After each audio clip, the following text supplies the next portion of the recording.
All right, welcome to my video. I'm gonna talk a bit about the LPI Securities Essentials certification and if you should get it and what you can expect from the exam and what you're getting certified for. So, what I'm looking for first is should you get it? The certification is relatively new, so the value of that certificate is relatively unknown,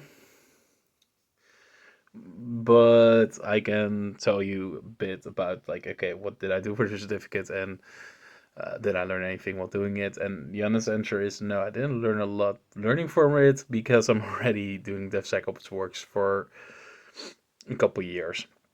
Am I the intended audience for the certification? No. Why did I get it? Well, my employer values certifications, and a very honest answer is also I was considering teaching this to our new trainees, and therefore it's good that you also have done the exam and passed it, and not only explain what's going on. So even if I was past the LPIC 3 security certification requirements and got certified as LPIC 3 security specialist, then I would still have done this exam.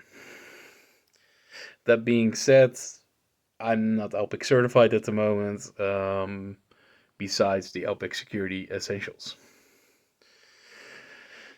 I am certified in a couple other things like Chef and Scrum, and I'm also experienced in IT, and I'm working a couple of years in DevSecOps roles. So should you get the certification coming from my background? Then that answer is simply no. Should you get the certification from any other background? And there are a couple scenarios I would say yes, this is a very valuable certification. If you come from an ETL background, if you come from service management, service desk, or if you come from a management background and you're managing specialists, or you're a sales and account manager for IT specialists, then I would say, yeah, this is definitely a good thing. Also, the field manager, I will recommend this for. It's not necessarily a bad certification. It's very, very, very overview and the big picture of security. It's not really in depth at all, but it's definitely it would help someone at junior level to verify that they can talk around the big picture and ask the right questions in a meeting. And so I think from a junior perspective in any IT role, this is definitely a good addition to your certifications if you're going for get certifications. It also doesn't expire and it's vendor neutral. So I'm gonna get back to the vendor neutral part later, why that's important. But I'm first gonna dive into what is actually covered. So for the LPI Security Essentials exam, Security Essentials is covered. Concepts like confidentiality, integrity, availability, and non-reproduction as concepts. Some linguistics around IT security professionals, hackers, crackers, script kiddies. Crackers is not really a common term used where I've come from people with malicious intents, but we do speak about black and white hat hackers, which is also covered in there. But a cracker and a black hat hacker are basically the same, according to LPI. Some stuff that's also covered is accessing, manipulating, or deleting data, interruption, extortion, ransoms, and industrial espionage. These are very, very important concepts in IT security. So it's good that this exam covers those, and those are just the first objectivize. Uh, and I think one of the key knowledge areas from this security concepts part of the exam is understanding the common goals of attacks on IT systems and devices is pretty much covers the rest of it as well. Um, so the other part that's going to be covered, and it's not very extensive, very scratching the surface, is how CVE works, how it's composed together, what does it mean if you have a common vulnerability in your systems. team's responsibility and management of security systems. So what does the CERT team do? What is an advanced persistent threat? What does a pen test? What is a pen test? What does it mean for your organization? Those stuff is covered in those kinds of things are covered in risk and assessment management. Stuff that's covered in ethical behavior, scratching very little of the surface even, are penal law, privacy law, and copyright law. Things definitely important in security. Liability and financial compensation claims. Those are important to understand. What is the impact on an organization? Another part which you could be very important for you later in security. If you're gonna go and pen test it, is big bounty programs, responsible disclosure, and full disclosure, meaning those meanings terms, handling of confidential information and responsibility of those, handling about security vulnerabilities responsibly, and awareness of personal, financial, ecological, and social implications of errors and outages in information technology services. Those can be very, very big. Now we have to come to the next part, and this is definitely one of the parts that I would say, if you're in security, you have to know this. But if you're not from security, this can be a bigger picture to understand. For me, this is relatively simple though. So we're gonna talk about public key infrastructure there. That's a thing that's covered in extension of that X509 certificates, certificate authorities and trusted root CAs. What's also covered is perfect forward secrecy, and outside of the image of PKI, um, there is something covered about symmetric, asymmetric, and hybrid cryptography. Hybrid cryptography is more important nowadays, definitely with cloud. But that's that I can say in that regard. I can say this certificate is really, really up to date right now, so that's good, and it's a new certificate as it should be. On the surface as well, Squelched is algorithms and the type of algorithms that you have. So elective curve cryptography, Delphi-Hellman key exchange, SHA-256 is an important one. What does an MD5 hash do? RSA and the AES. Uh, and then there's another part, and I think we already covered a lot about this, but web encryption. So, of course, public key infrastructure, which I earlier mentioned, PKI. Those are going to be in there. X509 certificates is going to be in there. HTTPS.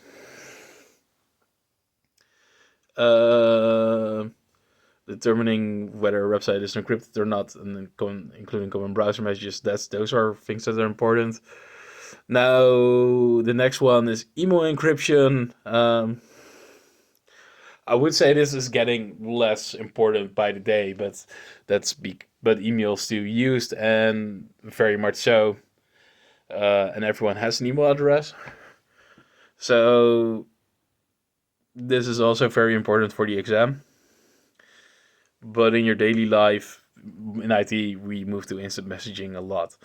So we're understanding of OpenPGP. That's important. S-MIME, the role of OpenPGP key servers, certificates for S-MIME, and the difference between GNU PGP and GPG key keys and key servers.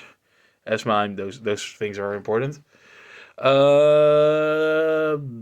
the next things that might be, I think this is coming a bit to the end on the last one.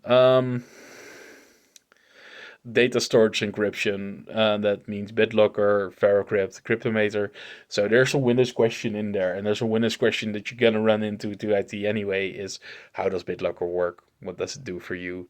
It's gonna talk about DPMs as well.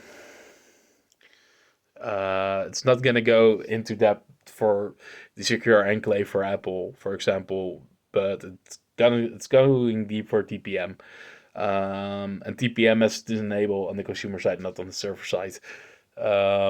It's an essentials exam. Then device and storage security, understanding the major components of a computer, understanding smart devices and IoT. Those are things that you're gonna ask. Volatile memory, storage memory, non-volatile memory. Those are the things that you're gonna ask. You're also gonna ask things about tablets, smartphone, routers, printers, smart home, IoT devices, stuff about networking and application security as well. They're gonna ask a little about networking and networking rules. So the next one part is application security. So the candidate should understand security aspects of software, including installing software, managing updates, and protecting software from internet network connections. This goes from like user repository, application manager, those kinds of stuff, apps or on mobile devices, trusted sources, or in Windows environments, use trusted websites, for example. Um, so you have to understand the firmware, operating systems and applications, local packet filters, endpoint firewalls, and application layer firewalls. Those are the things they want to understand. And buffer overflow and SQL injections are topic there. Then there is an understanding about malware, understanding of common types of malware, understanding the concept of a rootkit and remote access, what a Trojan is, what crypto miners are, what adware is. Those things are the things they might ask. Data availability. So this is actually not an extreme big part of the exam, definitely part of the exam, and that's understanding the importance of backups. What kind of backups are there? Cloud services, as in Dropbox or something like that, they would ask about it. Backup retention and file sharing cloud services, those were things they will tell about. They will tend to ask questions about. Sorry for the mistake. So I'm going to a final part of this video, and that's why I think the LPI exam might be a very useful addition to your certification path. So the LPI Essential Security Exam is vendor neutral. It would imply LPI that it would be only Linux. It definitely isn't. And if you're talking to a more technical person, someone aware of the LPI or someone aware about certification and management, they will